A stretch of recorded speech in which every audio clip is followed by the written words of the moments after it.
자, 19번 보시면 이제 정비법입니다. 정비법, 용어 내용에 대한 설명이다. 틀린 것은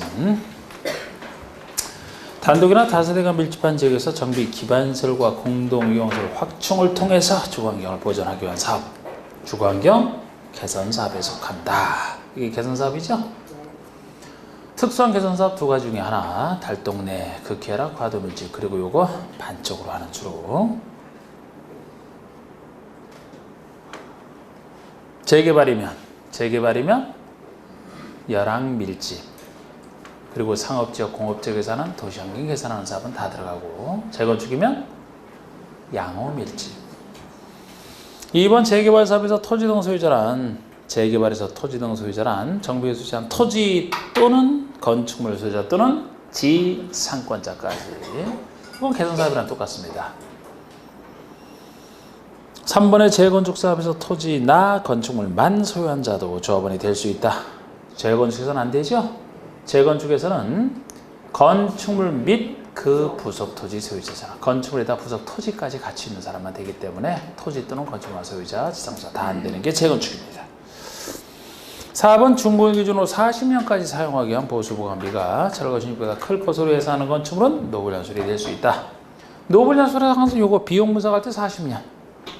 비용 호송할 때 건물 지면 40년으로 보는 거랑 5번을 헷갈리면 안 되죠. 5번은 도시 미관을 제하거나 미관제거나 건축물에 노후화된 건축물로서 중고대로 20년 이상 30년 이하에서 20년 이상 30년 이하에서 조례를 정하는 기간이 지난 건축물, 요거랑 헷갈리면 안 돼요. 둘을 잘 구별하시는 20번에. 다음은 재건축 정비기 위반과 관련된 안전진단에 관한 설명이 더 옳지 않은 거. 재건축에 관련된 안전진단입니다. 재건축 정비기 위반과 관련해서 안전진단 1번. 시장운수 등은, 이 시장운수 등이 주로 하죠. 정비법에서는 정비 기본계획인 특광시장, 정비구역 지정권자인 특광시장 군수 둘 따로 이어가지고 정비기 위반부터 나머지 행정처분 다 자치시, 자치도지사, 시장운수, 구청장 등. 더 줄이면 시장운수 등. 그러니까 여기 위반도 시장운수가 하는 거죠. 시장운수 등은 정비구역이 고지된 때로부터 10년이 지날 때까지 사업시 인가를 받지 아니하고 일정한 경우에 해당하는 경우에는 안전진단을 다시 실시하라. 재건축 정비계획 수립과 관련해서 안전진단을 먼저 합니다. 그런데 이거는 하고 나서 한 번 더 하라 그 얘기예요. 정비구역 지정된 때로부터 10년이 지날 때까지 아직 사업시 인가도 신청하지 못한 경우다. 근데 일정한 사유가 또 더 있을 때거든요. 그러면은 오랜 시간 지나도 사업이 안 되고 있는 경우니까 너무 오랜 시간 지나서 옛날 거 못 쓰겠다. 한 번 더 하라. 이렇게 보시면 되고 10년. 2번 정비계획 위반을 제한하는 자가 위반을 제한하기 전에 안전진단 실시를 요청할 때 얘기죠. 요청할 때는 소유자 10분의 1 이상 동의. 그래서 안전자는 두 가지 사유의 경우에 시장운수가 실시하게 되어 있습니다. 재건축 정비계획 수립 시기가 도래하면, 또 하나는 당사자가 요청했을 때. 요청할 때는 몇 가지 사유가 있습니다. 똑같아요. 동의요건은 다 소유자 10분의 1 이상 동의. 정부에서 가장 작은 동의요건. 안전진단 요청할 때 동의요건 10분의 1. 3번의 주택의 구조안전상 사용 금지가 필요하다고 정비계획 위반권자가 인정하는 건축물은 안전진단 대상에서 제외할 수 있다. 제외할 수 있는 것 중에 하나입니다. 원래 안전진단을 하게 되면은 구체적으로는 단지 내의 건축물을 대상으로 해요. 단지 내의 건축물. 단지 밖에 있는 조그만 것은 안 한다 그랬잖아. 단지 내의 것이면 다 합니다. 단지 내 것이면 해야 되지만 단지 내의 것이라 하더라도 안 할 수 있는 경우가 있다는 거예요. 안 할 수 있는 경우가 5가지 중에 하나입니다. 이게 사용 문제가 필요할 정도로 사용에 문제가 있다라면 꼭 해봐야 알겠느냐. 안 해보고 나서도 판단할 수 있다. 그런 뜻이죠. 그 다음에 4번의 시설물 안전특별법상 시설물로서 안전등급이 D급, D급, 미흡 불량 이런 것으로 안전진단에 있어서 역시 제외할 수 있다. D급, E급. 요거 말고 또 제외할 수 있는 게 뭐가 있나요? 나오면 판단하면 되지만 뭐가 있나요? 붕괴됐다 이미? 천재면허 주택 붕괴됐다? 또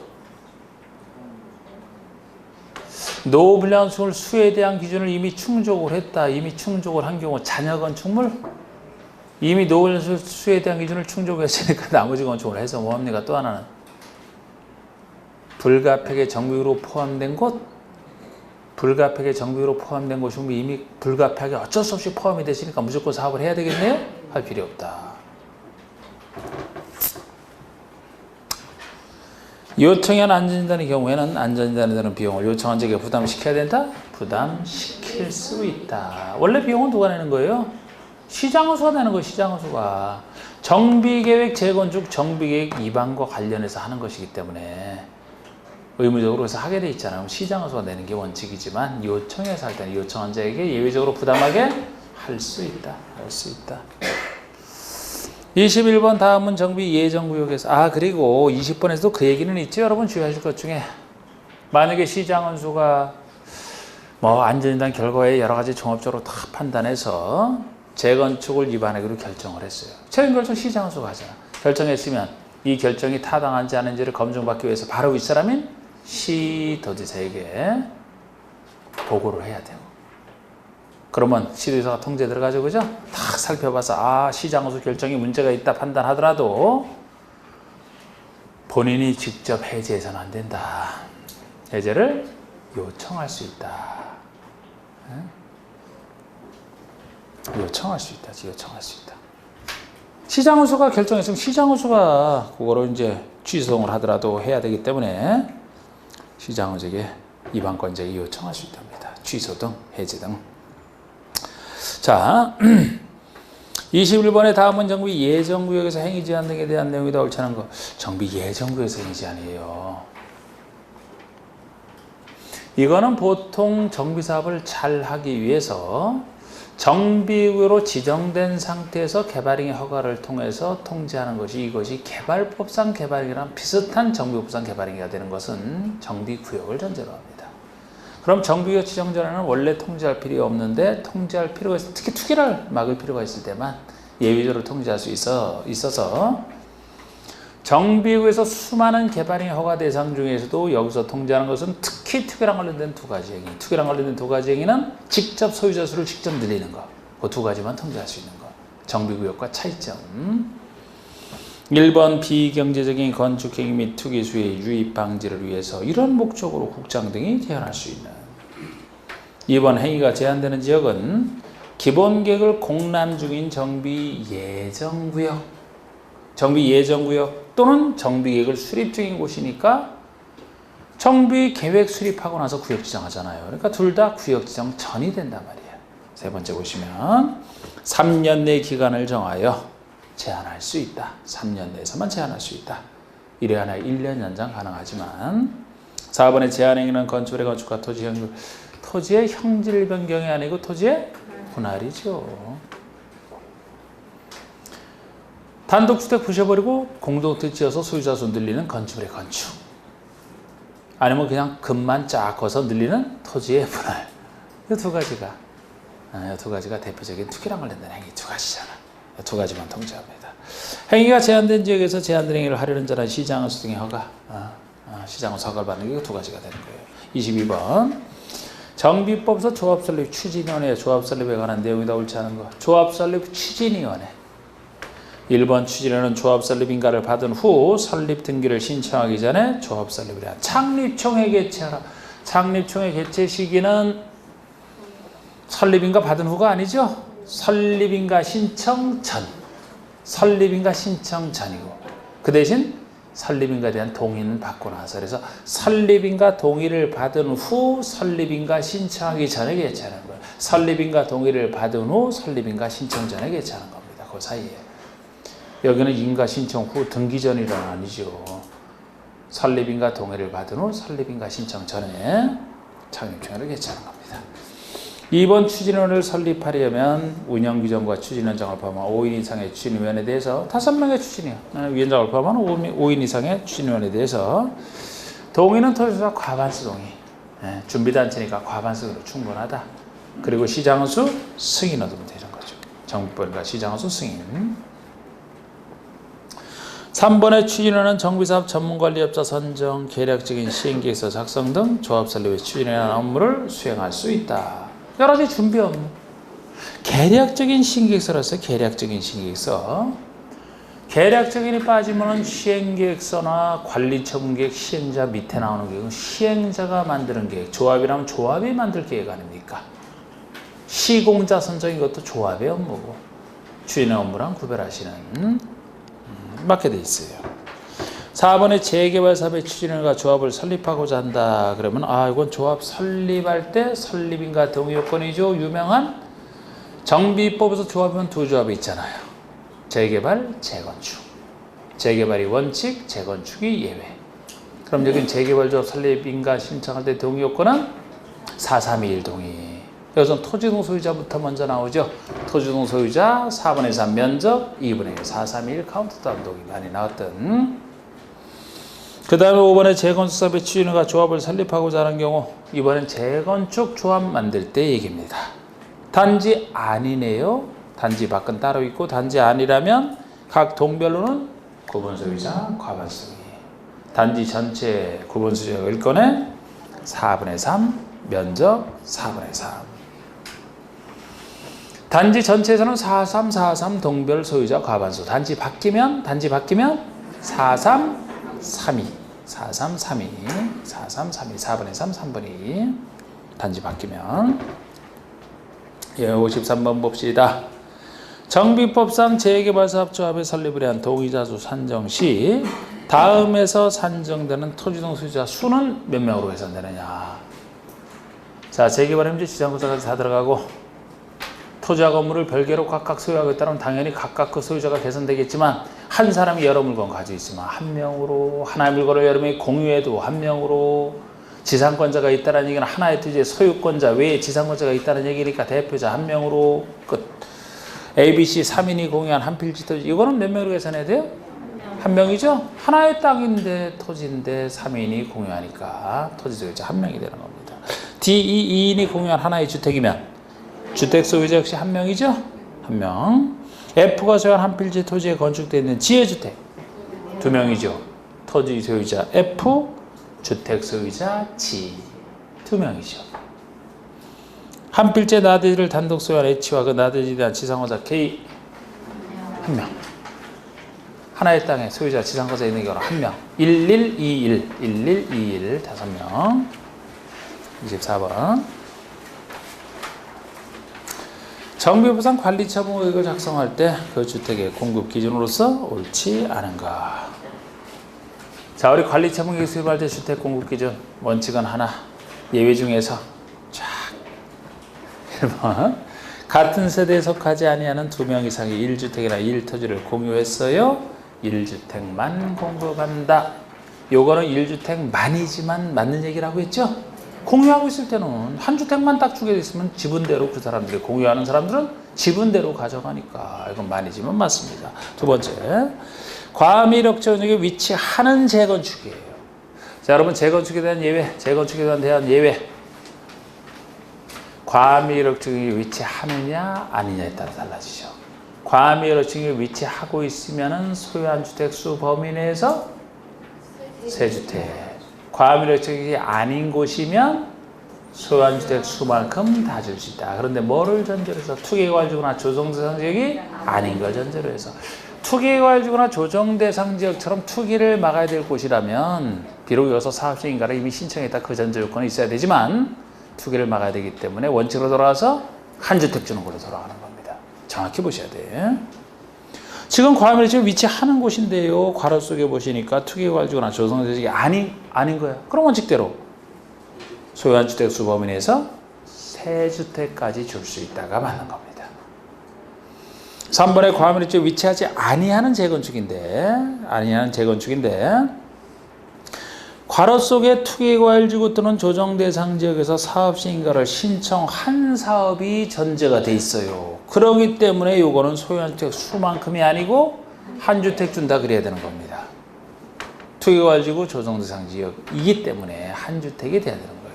그래서 이게 틀렸고 4번은 일반적인 보통 정비사단 예외 두 주택 줄 수 있는 능력 범위에서 두 주택 줄 수 있는 분양 대상별 종전의 투자나 우천의 가격, 종전의 재산 또는 종전주택의 전용 면적 범위에서 두 주택 줄 수 있고, 두 주택 줄 수 있고, 그중 한 주택은 전용 면적 60이야. 60이야. 5번의 위 사의 경우 60 이하로 공급받은 한 주택은 소유권 이전 시 다음 날로부터 3년간 전매할 수 없다. 60 이하짜리 한 주택만 3년간 전매 못합니다. 이때 상속은 되나요? 이거? 상속은 당연히 되지. 뭐 우리 전매 기장 다. 대소면 전매기랑 똑같이. 여러분 추석 때 며칠 놀았어요? 4일 노는 날이었는데 그 중에서 실제 노는 날은 며칠? 4일 다? 이틀? 차례는 간단하게 지냈어요? 막 한참 차리고 그랬어요? 저도 참 제 와이프 그 전에 한참 차리게 해서 참 뭐 어머니 살아계실 때니까 뭐 어떻게 뭐 아유 그 스트레스. 그거 진짜 그 옛날로 제대로 돌아가야 되는데 아직도 대부분 제 주변에 봐도 뭐 그냥 엄청 차리더라고. 근데 조선 후기 때부터 그랬대요. 후기 때부터 원래 뭐 가래 집남이나 이런데 원래 그 나오는 데는 말 그대로 차례래. 차다짜 쓰잖아요. 추석이라면 뭐 송편 올리고 뭐 과일 좀 올리고. 저희 같은 거는 과일 3개 올리고 송편 올리고 그 포 하나 올리고 육 산적이라 그러죠? 그거 올리고 술 끝. 그렇게만 했어요. 전 안 붙였어요. 전도 아니고 저는 뭐 나머지 이런 것도 없었어 다. 그렇게만 간단하게 했어요 그냥. 근데 작년부터 제가 그렇게 하기 시작했는데 설 때는 더 간단해요. 설은 우리는 가운데서 만두국을 주로 만두를 해서 하니까 만두국만 그냥 쫙 올려놓고 또 뭐가 들어가지? 과일 몇 가지 넣고 술 끝. 그런데 그게 조상에 대해서 그런 것보다 원래 지나고 나서 하는 얘기인데 그 이황 그 집계 지금도 자속 같은 데서는 그 차례 지내는 게 굉장히 간단해. 더 간단해.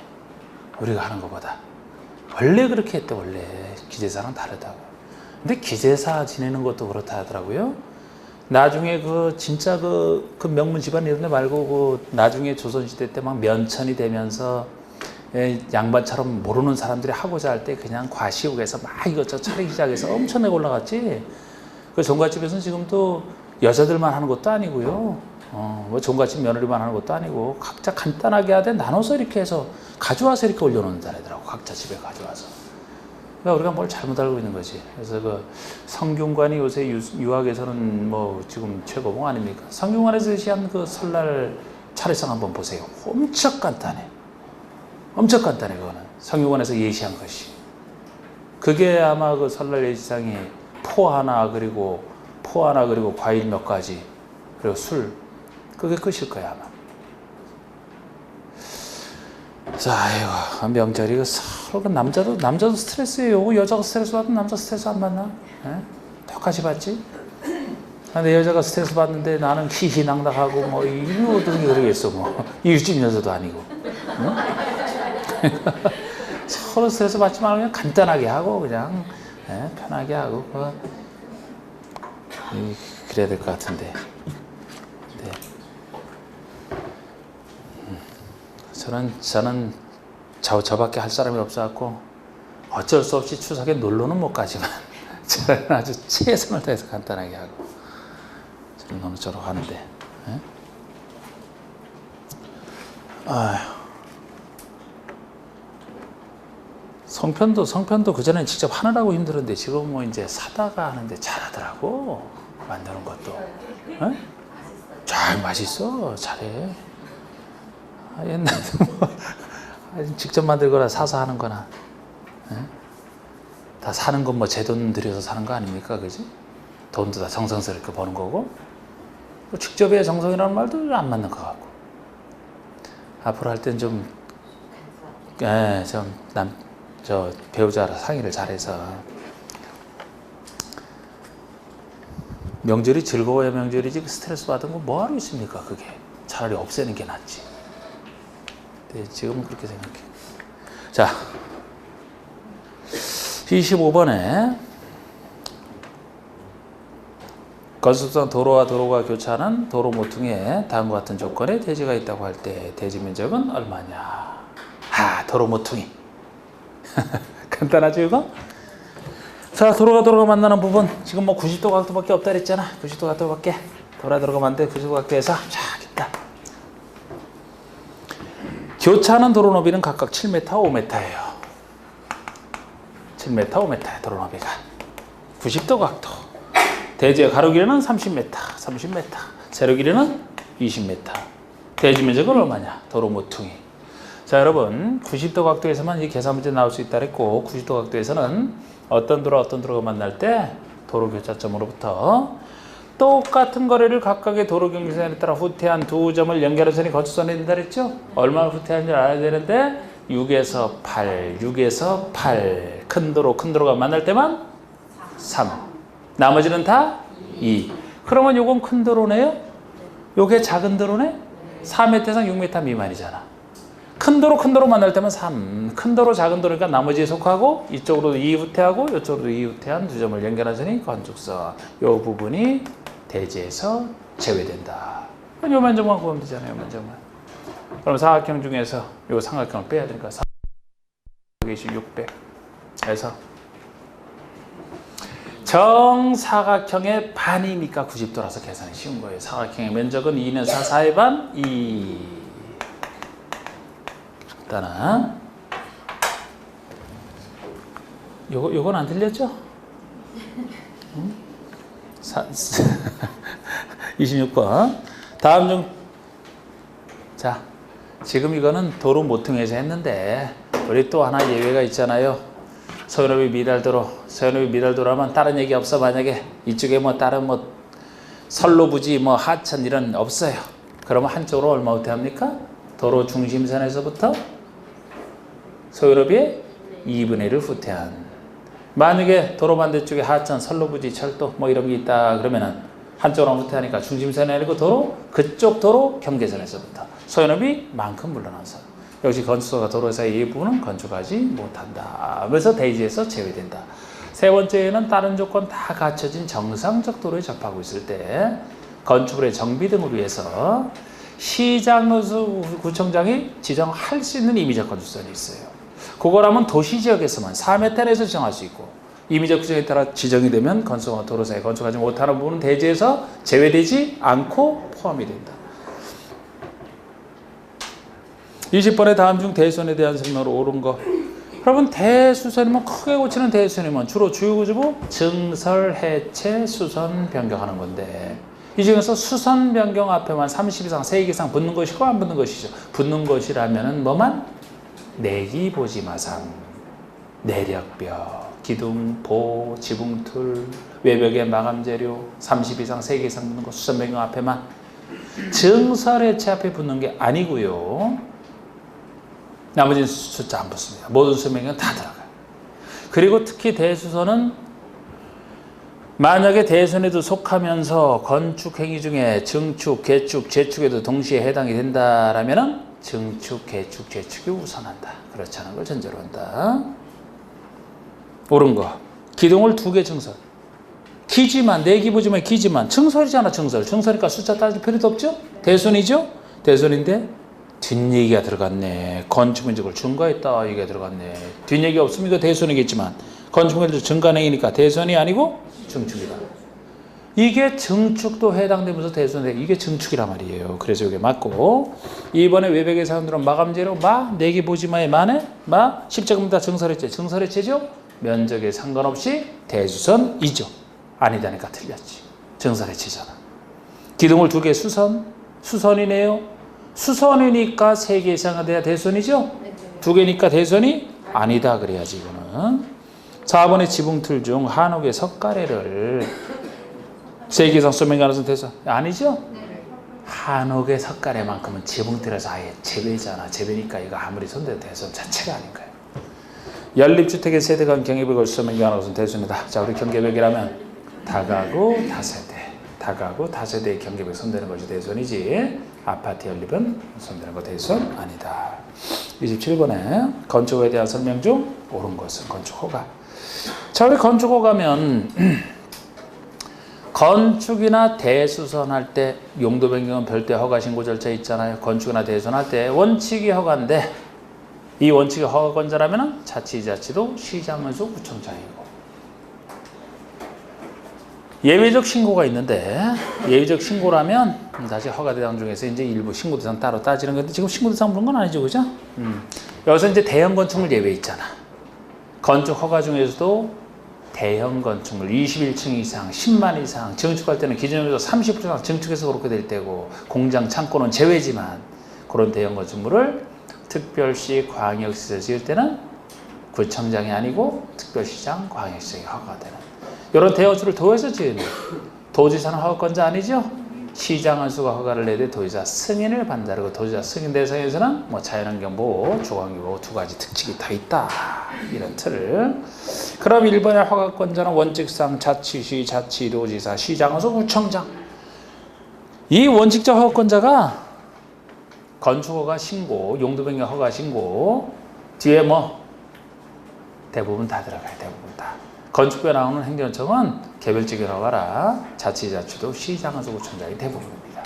그런데 여기서 이제 예외적으로 되는 사람이 누가 있느냐 건축허가에서 시도지사 허가권자가 되지 못한다. 시도지사가 다 허가권자가 아예 안 돼요?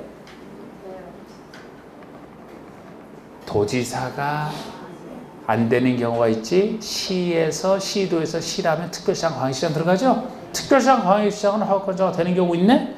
그러니까 지금 허가권자가 되지 못하는 시도지사에서는 시를 빼야 돼요. 도지사만 허가권자가 될 수 없지. 특별시장 광역시장은 될 수 있잖아요.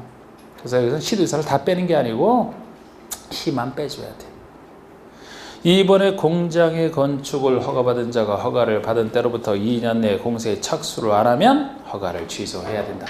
자, 우리 사업 승인 같은 경우 보통 다른 데서는 할 수 있다, 취소할 수 있다가 보통인데 건축허가는 취소해야 된다는 게 항상 특이하다고 했는데 취소해야 되는 세 가지 중에 하나 착수 안 할 때는 건축 허가 후 착수 기한은 보통 2년인데 요거는 공장이고 공장은 예외적으로 커서 3년이 되죠. 그래서 이게 틀린 것이고 공장이기 때문에 3년 내에 안 했을 때 취소해야 됩니다. 또 3번에 30층의 건축물을 특별시에서 건축하려면 특별시장 허가 30층이면 21층 이상에 딱 속하죠?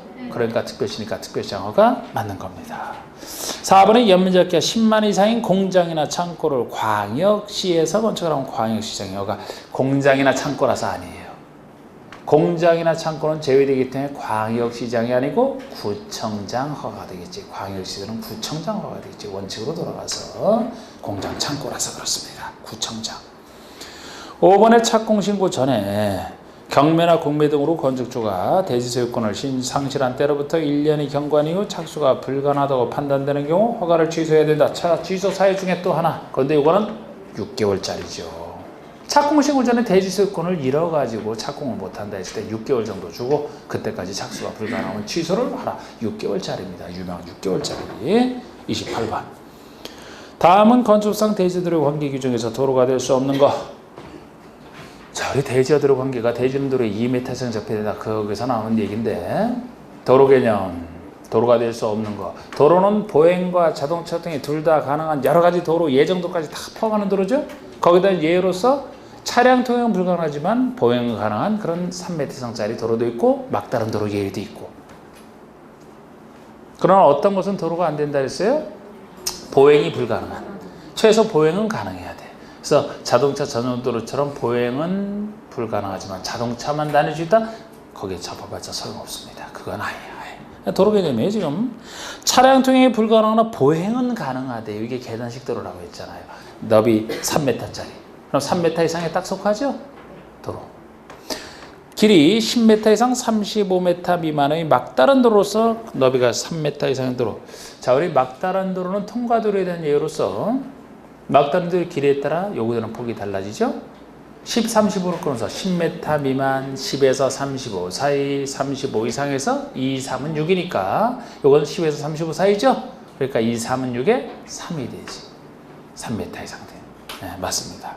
3번에 보행과 자동시간 둘 다 가능한 너비 4m 이상으로서 원시적 도로 너비 4m 이상으로서 국계법상 고시가 된 거 당연히 도로죠. 국계법에 따라 고시가 됐든 건축법, 도로법에 따라 됐든 모든 각종 법률에 따라 고시가 된 도로 다 들어가고 법에 따라 고시가 안 됐다 하더라도 시장, 누수구청, 행정청이 지정한 도로까지 다 포함하는 개념이에요. 4번에 자동차 통행이 가능한 폭이 5m 도로로서 보행이 불가능하기 때문에 여기는 도로 아닙니다. 이런 도로에 접해봐도 소용없어요. 5번에 예정도로잖아요. 예정도로도 도로 속에 포함되는 개념이고 29번 건축상 면적이 200 이상인 대지에 200 이상인 대지에 건축물을 건축하는 경우 건축상 대지에 적용 등의 조치가 면제될 수 있는 그런 건축물이 아닌 것. 자, 농림지역에 건축하는 축산, 농림지역이니까 더 볼 것도 없어요. 녹지나 관농자면은 기본적으로 적용 안 해도 되죠? 2번은 가설 건축물이잖아요. 가설 건축을 할 필요 없잖아. 뭐 축사 이런 거. 4번에 대지에 염분이 함유되어 있다 해도 죽으니까 이런 건 뻔해요. 그런데 항상 대지안에 적용 안 할 수 있는 경우 중에 작은 공장, 작은 물류시설. 그걸 주의하셔야 되잖아. 작은 공장 중에 3번이 연면적 1500미만의 물류시설로서 상업지역. 이건 물류시설 얘기죠? 물류시설이면 연면적 1500 미만을 작은 물류시설로 보되 주의하실 것은 아무리 작더라도 주상에 설치하는 것은 거기서 재배니까 적용을 해야 되는 거예요. 그러니까 상업지역에서 해야 돼요. 아무리 작은 물류시설에도 공장과 달리 물류시설이면 물건을 맡기고 찾아가는 그런 사람들 때문에 주상에는 사람들 많이 왔다 갔다 하니까 하라는 겁니다. 상업지역이라 해야 돼요. 5번의 그냥 면적 5천 미만인 대지에 설치한 공장. 자, 우리 공장이면 대지 면적 5천 미만, 연면적에서는 1000억 미만. 그리고 산업단지 안의 공장이면 규모에 상관없이 그죠? 모든 산업단지 다 들어가죠. 안 할 수 있는 것 중에. 자, 30번의 다음의 건축물을 건축하고자 하는 기사는 사용승인을 받는 즉시 건축물이 지진 발생 시에 건질 수 있는 능력, 내증 능력을 공개해야 된다. 대상으로 설정. 자, 우리 사용 승인을 받을 때 받자마자 지진에 견디는 내진 능력을 공개해야 될 대상은 착공신고시의 구조 안전 확인 서류를 제출해야 될 대상과 똑같다 했습니다. 똑같다 했어요. 여기서 바뀐 것 중에는 단독이나 공동이면 주택이면 아예 규모에 상관없이 무조건 해야 되고 층수 2층 이상, 연면적 200 이상, 층수가 2층 1번, 목구조는 3층 이상 정확합니다. 해야 돼요. 2층, 목구조 3층 이상. 연면적 200 이상, 좋아요. 200. 목구조 건축은 500 이상, 500 이상, 좋아요. 그런데 축사, 작물재배사, 창고잖아요. 사람 사는 게 아니네? 그래서 아닌 겁니다.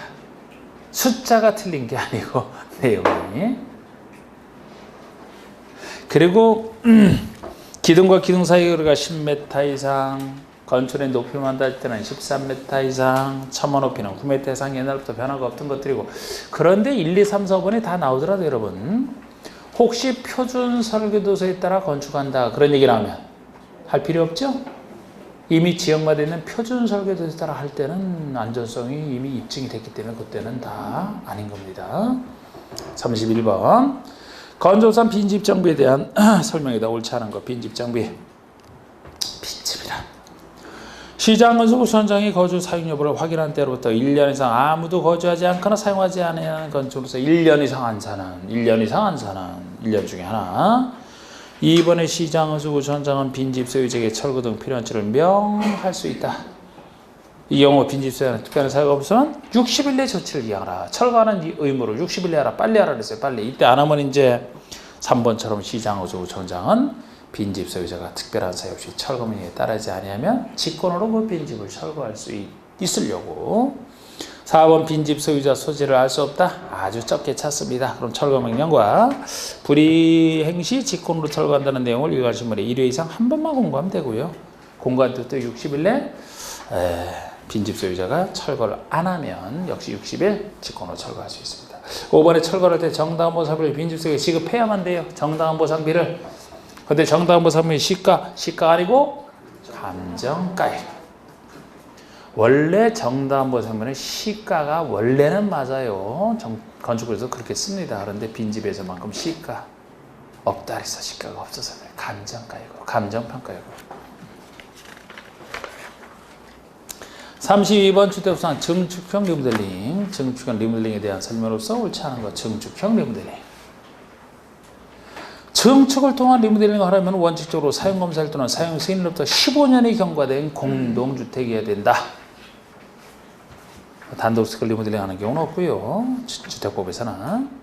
또 리모델링도 두 가지 중에 하나예요. 대수원 또는 일부 증축형만이지 일부 개축은 없는데, 제가 증축에 나올 때는 그 증축이 또 일부 증축이 너무 많으면 안 된다. 전혀 부분 기준으로 30%.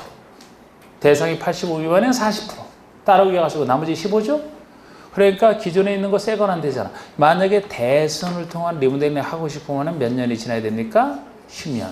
근데 증축은 좀 더 지나야 된다는 거죠? 15년이 지나야 돼. 15. 전용면적이 70제곱미터인 아파트는 그 전용면적의 30% 이내에서 증축을 할 수 있다. 40%가 돼야 돼요. 왜? 전용면적이 85제곱미터 미만인 경우니까. 대상 건축의 전용면적이 85 미만이니까 전용면적의 40%까지 증축이 가능한 겁니다. 원칙이 30%, 85 미만은 40%. 3번의 증축 한도는 전유 부분 면적으로 계산하며 공용 부분은 별도로 증축할 수 있다. 30% 40%짜리 전용 부분만 갖고 공용 부분은 별도로. 4번의 세대를 증가하는 리모델링을 하려면 기존 세대의 15% 이내에서 가능하다. 세대수 증가형은 얼마까지 새로운 세대수 증가 가능하냐? 기존 세대수의 역시 15% 내에서 15%. 기존 층수가 20층인 공동주택에 대해서 수직 증축형, 수직을 올린 수직 증축형 리모델링을 하려면 최대 3계층까지 증축이 가능하다. 15층 이상이면 3계층, 14층 이하가 2계층이죠? 15층 이상에 속하죠? 3계층. 33번에 주택조합 설명으로 오는 거, 주택조합. 벌써 주택조합 딱 나오면은, 개발조합, 정비조합, 이거 법인 아니고, 지역직장 리모델링 세수로 나눠지는데, 지역직장만 적용되는 건설 공업을 전제하는 규정이 있고, 기존 주택에 대해서 하는 리모델링이 따로 있다. 탈퇴한 조합원이나 제명된 조합원은 조합계약으로 정하는 바에 따라서 부담한 비용의 환급을 청구할 수 있다. 탈퇴한 사람뿐만 아니고 제명됐어도 그래요. 제명됐으면 어차피 조합원으로서 조합주택 못 받지 않습니까? 그러면 자기가 냈던 비용의 환급은 청구할 수 있어야 되는 거죠. 맞습니다. 리모델링 조합은 그 구성원을 위해서 건설하는 주택을 조합원에게 우선 공급할 수 있다. 리모델링이라서 안 돼요. 조합원에게 우선 공급할 수 있는 규정은 지역과 직장 조합에서 나옵니다. 지역과 직장에서. 리모델링은 기존에 있는 공동주택을 대순이나 일부 증축을 해서 그대로 그 소유자가 그대로 가져가는 거예요. 새로 건설하는 것도 아니고 공급받는 것도 아니란 말입니다. 그대로 넓혀서 쓰는 거예요, 그 사람이. 세대수 증가형이 건설 파트라고 해서 예외적으로 있긴 해도 세대수 증가형도 결국 건설은 하지만 일반에게 공급하는 것이지 조합원에게 공급하는 건 없어요. 그래서 조합원에게 우선 공급하는 규정은 지역과 직장에만 있는 얘기가 되겠습니다. 3번 창립총회에서 의결을 할 때 조합원 10% 이상의 직접 출석. 정비법과 유사하죠? 정비조합에서도 총회할 때 10% 이상이 직접 출석이죠? 예외적으로 20% 이상? 여기도 창립총회니까 20% 이상이 되는 거예요. 보통이라면 10% 이상인데 창립총회를 포함해서 이제 좀 중요한 국토교통의 영의정한 일정한 사항은 20% 이상 직접 출석. 20% 이상. 4번의 지역과 직장조합의 조합원을 모집하려는 자는 역시 지역과 직장의 조합원 모집할 때죠. 시장, 허수구청장의 승인을 받고 공개모집 방법으로 조합원을 모집해야 된다. 시장, 허수구청장의 승인 받는 게 틀렸죠. 시장, 허수구청장에게 신고하고잖아, 신고하고. 입주자 모집 승인과 헷갈리면 안 된다 그랬잖아. 이거는 사업주체로서 주택조합 만들 때 지역과 직장조합의 모집을 새로 모집하기 위해서 모집하기 전에 사실을 신고하라는 얘기고, 나중에 만들어진 주택조합 포함한 사업주 중에서 민간 사업주체가 주택에 입주자 모집할 때는 모집 승인을 받죠. 복리시설은 신고고, 그 얘기랑 다른 얘기라고 이거는. 네? 시장에서 신고하고 공개 모집으로. 공개 모집은 좋아요. 5번에 공개 모집 이후에 조합원의 결혼을 충원한다. 결혼을 충원하거나 미달돼서 재모집을 한다. 그럴 때는 시장에서 신고 필요 없죠. 이때는 처음 모집할 때만 4번 신고. 이거는 재모집할 때니까 신고하지 않고 선착순으로 할 수 있다는 좋고요. 34번에 주택법상 주택의 소유자는 주택단지 전체의 일부 토지에 대해서 사용검사를 받은 이후에 말소 소송 등에 따라 소유권을 잃었다. 그럼 소유권 회복과 관련한 매도청구. 이게 사용검사와 매도청구잖아. 사업체가 사용검사에 입자를 다 입주시켜놨는데 진정한 소유자가 나타나서 사용검사에 의해 진정한 자기 땅을 찾아갔다. 그 땅 회복과 관련된 사용검사하고 매도청구 얘기입니다. 옳지 않은 것은 1번. 주택의 소유자들은 대표자를 선정하여 매도청구 소송을 제기할 수 있다. 대표자 선정할 수 있어요. 대표자 선정하려면 동의는 소유자 4분의 3 이상 동의. 주택법 뒷부분에 나오는 거 75, 4분의 3, 75% 동의가 많다 그랬죠? 해당 토지를 시가로 매도할 걸 청구했다. 모든 매도 청구는 다 시가, 감정가면 틀립니다. 해당 토지의 면적이 단지 전체 대지면적의 30% 미만. 이거는 30%도 아니지.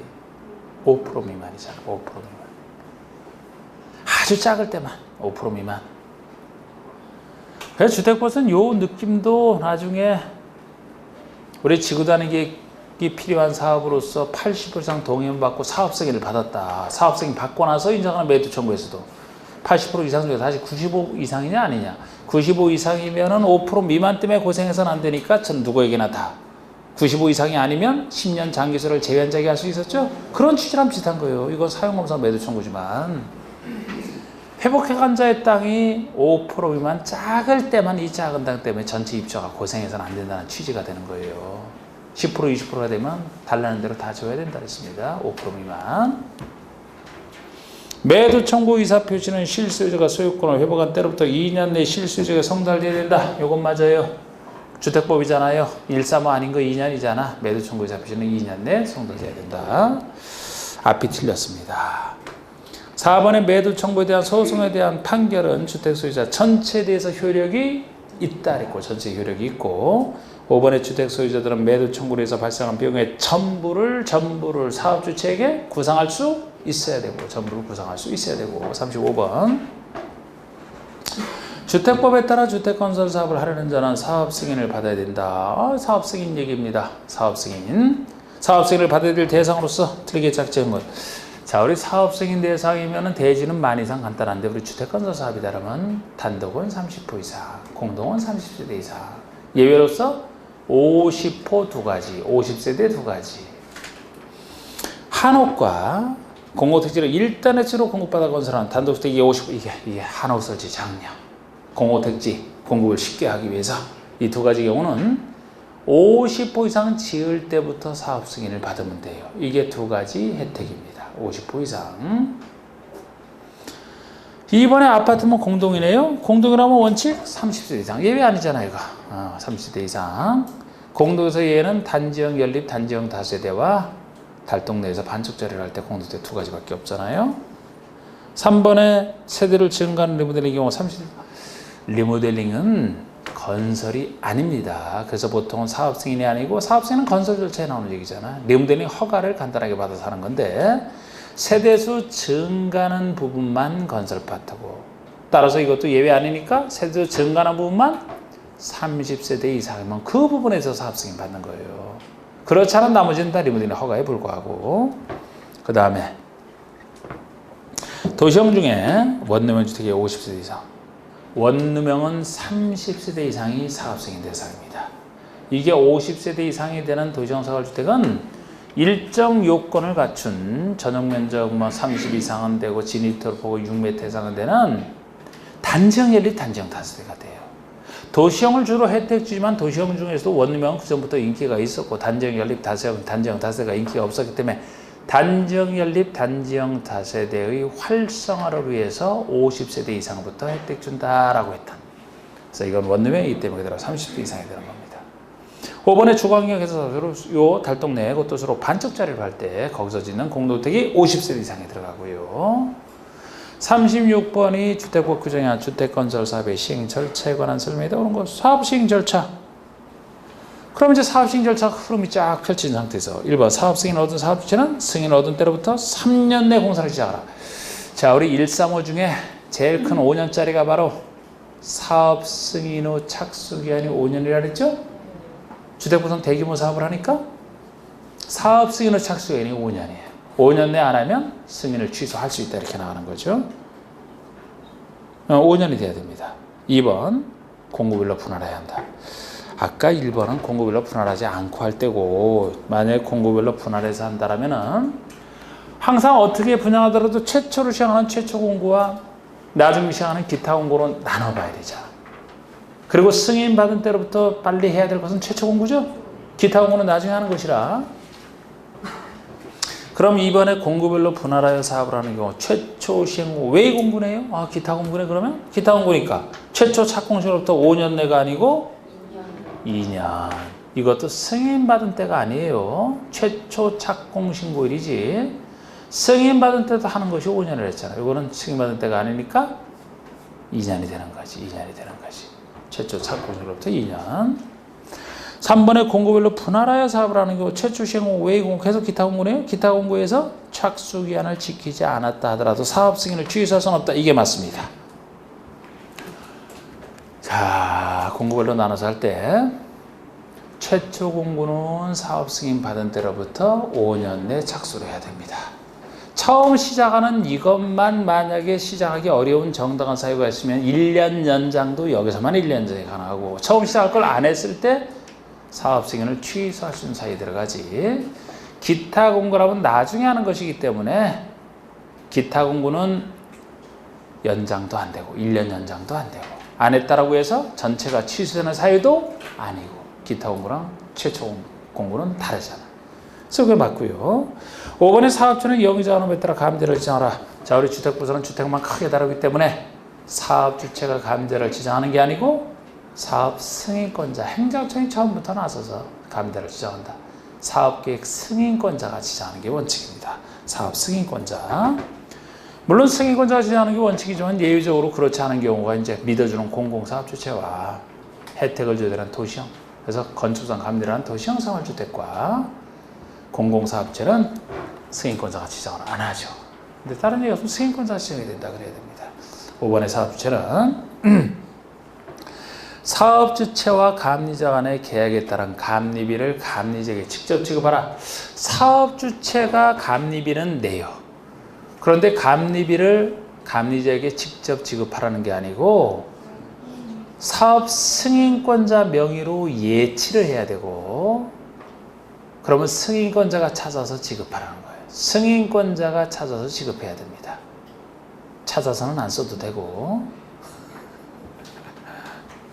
이게 건축부와 다른 주택법의 특징이잖아요. 건축부는 여전히 행정청이 지정했더라도 건축주가 직접 감리비를 지급합니다. 근데 주택법에서는 큰 사업이라 아예 눈치 안 보도록 승인권자가 지급하게 돼 있어요. 사업주체는 승인권자에게 예치를 해야만 되고 그 구조 37번. 주택보상 주택 상환 사채, 주택으로 상환하는 사채, 민영주택 재원 다음 대화 설명으로 옳은 거. 1번 주택조합은 주택건설 사업을 위해서 필요한 경우에 주택으로 상환하는 사채를 발행할 수 있다. 자, 주택조합이 발행할 수 있는 거 아니죠? 주택상환사채는 누가 발행할 수 있나요, 여러분? 한국토지주택공사와 등록사업자 두 사람. 한국토지주택공사, 공공주에서는 토지주택공사, 민간주에서는 전문가인 등록사업자만 발행할 수 있어요.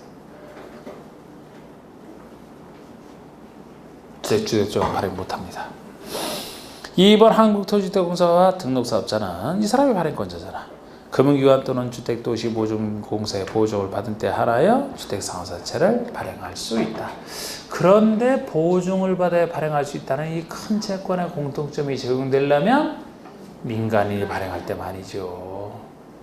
토지주택공사를 빼야 돼요. 여기서는 등록사업자가 민간으로서 발행할 때만 보증을 받아야 됩니다. 그래서 토지주택공사도 보증받아라 틀린 거예요. 3번의 주택상환사채는 무기명증권으로 발행한다. 기명증권이죠. 큰 채권의 공통점. 사채 원부에 이름이 표시되어 있는 기명증권으로 발행합니다. 무가 아니에요. 무를 빼야 되고. 4번의 주택상환사채 상기간은 10년을 초과할 수 없다. 3년을 초과할 수 없다. 건축을 주택에서 3년짜리가 가설 건축물 존치기한과 주택상환사채 상기간이 3년을 초과할 수 없다. 이 경우 상환기간은 사채 발행일로부터 주택의 공급계약 체결일까지 기간으로 한다. 공급계약 체결만 3년 내에 하면 된다. 이건 맞아요. 앞이 틀린 거예요. 이걸 바꿀 수도 있어요. 5번에 주택상환사채는 이를 양도하거나 중도해갈 수 없다. 이것도 주택상환사채 구역 특성이에요. 원칙적으로 양도 안 됩니다. 이게 공급지서 교란검제에 걸려서 주택받을 수 있는 유일한 채권이 오기 때문에 공급지서 교란검제에 걸려서 원칙적으로 양도, 중도해가 안 돼요. 단 해외 이주등 부등기한 사유가 있다. 해외 이주등 부등기한 사유가 있을 때는 양도할 수 있습니다. 맞고요. 38번에 주택법상 사업주체의 부기등기와 관련된 내용이다. 옳지 않은 거. 자, 우리 부기등기 제도라면은 공급 파트에서 저당권 설정 등의 제한과 관련이 있죠? 사업주체가 예정자를 보호하라고 예정자 동의 없이는 예정자에 해당되는 각종 저당권 등을 설정하지 말아라. 보통이라면 입주자 모집 공고 승인 신청일로부터 입주 가능일이 60일까지 기간 동안에 못한다. 근데 거기서 위반을 해서 했어도 처벌이 2년 2천 넘어 짧기 때문에 확실하게 나중에 나온 게 부기등기입니다. 그래서 부기등기는 그 입주 예정자의 동의 없이는 저당권은 설정할 수 없는 재산을 부기등기 해야 되고 부기등기 이후에 행위자 각종 등기는 효력을 무효로 만들어버려서 확실하게 사업자를 보호해주는 입주 예정자를 보호해주는 그런 제도가 되는데 부기등기 일 이후가 무효가 되기 때문에 부기등기 시기가 가장 기본이에요. 1번 부기등기는 주택건설 대지와 주택에 대해서 입주자 모집 공고 승인 신청과 동시하라. 주택이 들어서 틀렸어요. 대지는 맞습니다. 주택은 보존 등기와 동시에. 보존 등기와 동시에죠. 자, 대지를 미리 취득한다라고 해서 그때는 부기등기가 필요가 없어요. 입주예정자 관련도 안 돼 있으니까. 그래서 대지는 추고다가 입주예정자 보조 치니까 입주자 모집 공고 승인청과 동시하면 되는 겁니다. 대지는. 근데 주택은 그때 완성이 안 돼 있다 그랬죠? 그래서 주택은 나중에 완성되고 처음에 보존 등기 신청과 동시하면 충분한 보호가 된다. 대지는 입주자 모집 공고 승인청과 동시에 주택은 소유권 보존 등기와 동시하라. 그래서 1번이 틀렸고 2번의 사업주체는 원칙적으로 부기등기를 말소할 수 없다. 원칙은 말소 못해요. 보호조치 장치이기 때문에. 예외적으로 말소해주는 사유가 3가지가 있죠. 3번의 사업체는 사업 승인이 취소된 경우는 부기등기를 말소할 수 있다. 있어. 사업 승인이 취소하면 공사 못하기 때문에 보호조치 망가졌기 때문에 할 수 있고요. 또 4번의 사업주체가 입주예정자가 소유권 이전 등기를 신청한 경우는 말소할 수 있다. 이미 자기 앞으로 이전 등기를 신청해도 말소해도 상관없습니다. 말소해서 뒤에 것이 유효가 되더라도 이 사람이 먼저 보호를 받기 때문에. 또 하나는 여기 안 나왔지만 그죠? 입주 가능일이 후 60일이 지났어도 말소는 가능하잖아. 60일까지만 보여주니까. 입주 가능일이 후 60일이 지나도 말소는 가능하죠. 3가지. 그리고 5번에 부기등기일 이후에 저당권을 설정을 했어요. 그러면 그 효력은 무효다. 무효. 취소할 수 있다. 그럼 틀려요. 무효사입니다. 아예 부기등기일 이후에 행위를 무효로 만들어버리는 가장 강력한 부기등기 효력이라고 했잖아. 39번 농취증. 농취증에 대한 설명이다. 옳은 것은 농취증. 자, 우리 농취증 얘기는 농민의 농지 취득을 위해서 나와 있는 제도로서 농지를 1번 농취증을 발급받고자 하는 경우는 농업 경영계획서를 작성하여 시구 시장군수구청장이 되죠. 시장 군수구청장이 제출하는 게 틀렸어요. 군수 대신에 읍면장을 넣어야 돼. 군수의 읍면장을 넣어야 돼. 시장, 구청장은 맞는데요. 군수 대신에 읍면장을 넣는 거라서 농지법 가만히 보시면 참 농민의 농지취득을 세밀하게 살펴보라고. 지자체장이 아닌데도 읍장면장에게 권한 주는 것도 그렇고요. 이게 농지 취득을 위해서 하는 것이라면 농지가 망가지는 농지 전용에서는 전용 허가를 농장에 받아라 이렇게 하잖아. 농지 취득할 때 세밀하게 살펴야 되지. 농지 파괴되는 것은 아주 막아야 되기 때문에 가장 센 사람이 농장에게 허가를 받아라. 이게 비슷한 취지의 것이에요. 이게 이렇게 나가는 게. 시군면장. 2번 농업인이나 농업법인이 농지를 취득할 때는 농지증 발급받지 않고 취득할 수 있다. 발급받아야 되죠. 농업인이든 농업법인이든 비농업인이든 예외에 해당되지 않는 원칙으로 다 새로운 농지를 일단 발급받아야 됩니다. 혹시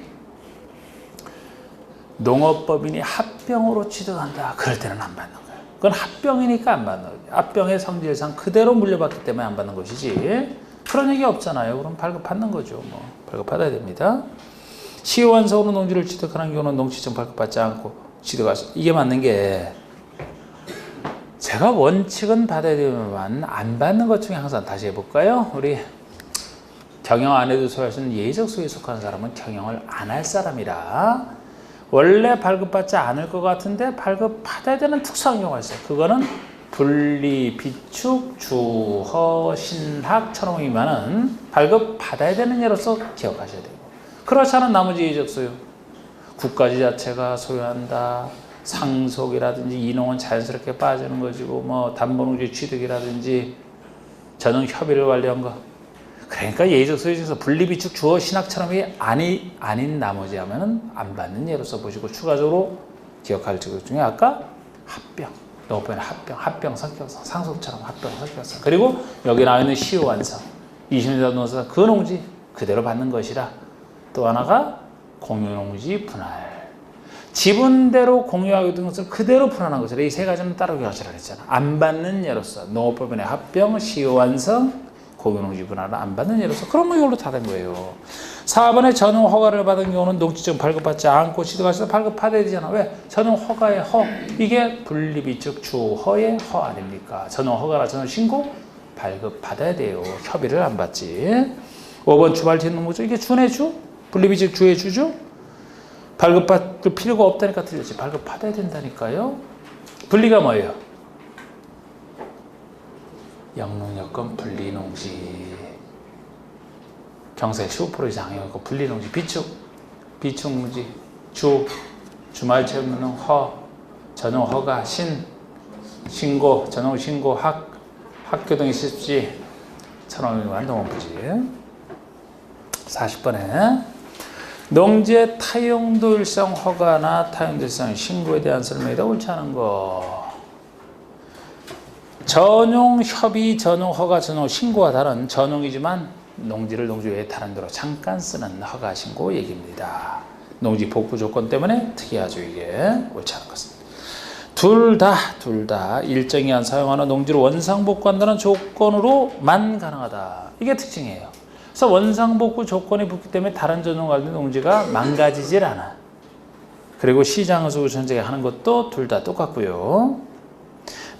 2번, 일정 염도 이상의 매립지에서 태양에너지 발전소를 설치하는 경우 5년에서 허가를 받아야 된다. 자, 이거 일시장 허가 대상만 나오는 건데, 우리 허가 기간이면은 일단 요건 맞습니다.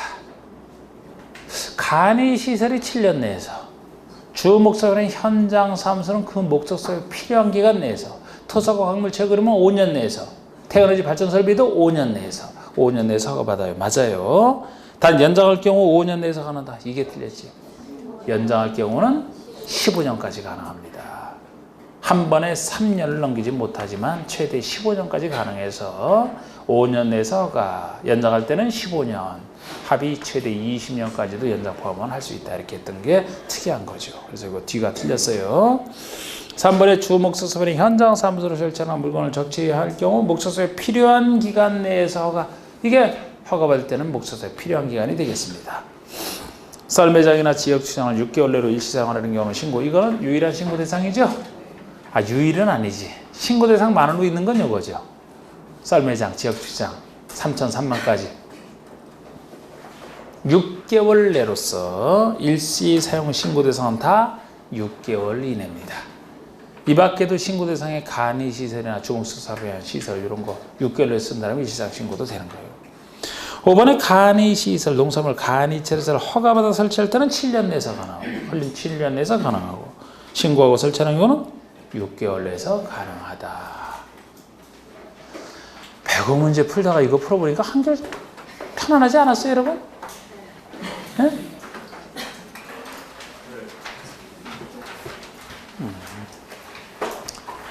자, 마치겠습니다. 수고하셨습니다.